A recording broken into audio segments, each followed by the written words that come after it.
चलिए दूसरा प्रश्न करते हैं। निम्नलिखित व्यंजकों के महत्तम समावर्तक ज्ञात कीजिए। आपको मश को निकालना है और मश को निकालने का जो तरीका है वो जस्ट एलसीएम का उल्टा है। एलसीएम में क्या करते हैं कि प्रत्येक की उच्चतम घात देखते हैं, वहाँ उभयनिष्ठ का कोई रोल नहीं है, यानी कि आपको कॉमन ना है तो भी उसको लेना पड़ता है। परंतु यहाँ पे जब अपन मश को निकालेंगे यानी कि एचसीएफ, तो वहाँ आपको कॉमन देखना है, बस सब में है तभी वो काम का है। साथ ही आपको न्यूनतम घात देखना है, उच्चतम ना देख के क्या देखना है, न्यूनतम।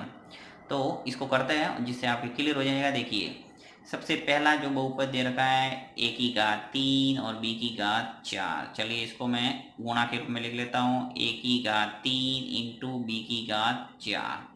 नेक्स्ट है ए और बी की घात 5, इसको बराबर लिखते हैं ए इंटू बी की घात 5।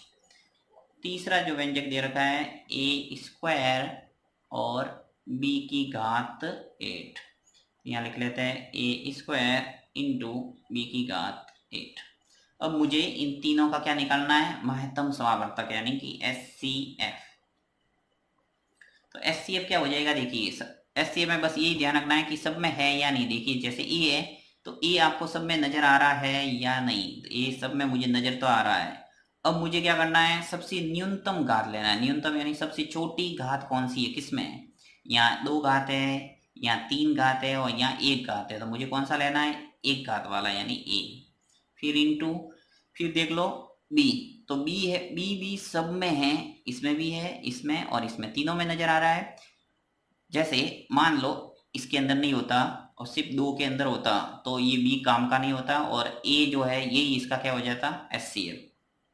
परंतु यहाँ पे तीनों के अंदर आपको नजर आ रहा है बी की घात 4, बी की घात 5 और बी की घात 8। अब मुझे इन तीनों में से कौन सा सेलेक्ट करना है, बी की घात 4, क्योंकि मुझे न्यूनतम घात चाहिए यानी छोटी घात, तो बी की घात 4, अर्थात एचसीएफ जो हो जाएगा वो ए बी की घात 4। ये हो गया इसका आंसर।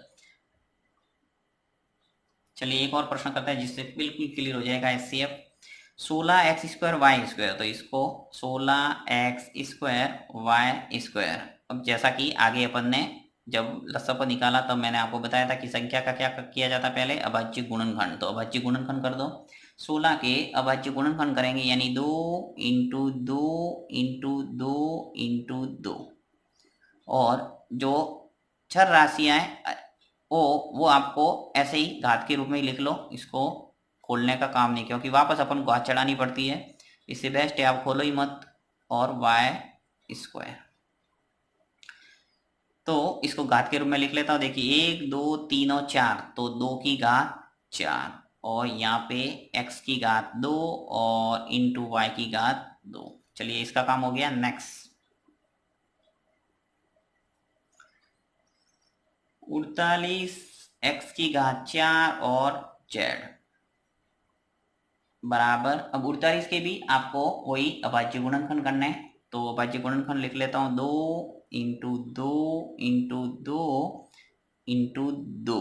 कितने हो गए ये, 16 और 16 दिया 48 यानी 3 आ जाएंगे, इंटू 3।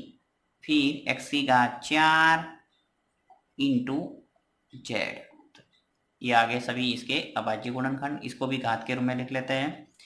1 2 3 और 4, 4 तो है 2, तो 2 की घात 4 आ जाएगा।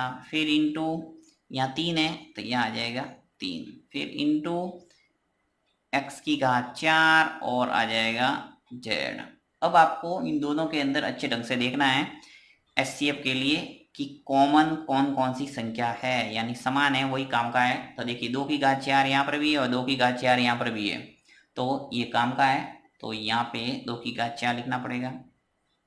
अब जैसे 2 की घात 4 है और यहाँ होता 2 की घात 3 या 2 की घात 2, तो उसको मैं लेता 2 की घात 2 को, राइट, यानी कम घात वाला लेना है। फिर देख लो संख्या में और 3 है यहाँ, परंतु यहाँ पे नहीं है इसलिए ये काम का नहीं है। यहाँ निकाल रहे क्या है, एचसीएफ, यानी दोनों में होना जरूरी है।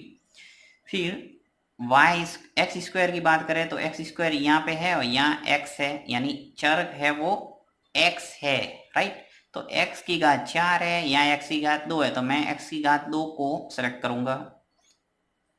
फिर देखो y यहाँ है परंतु इसमें नहीं है, तो ये काम का नहीं है, छोड़ दो इसको।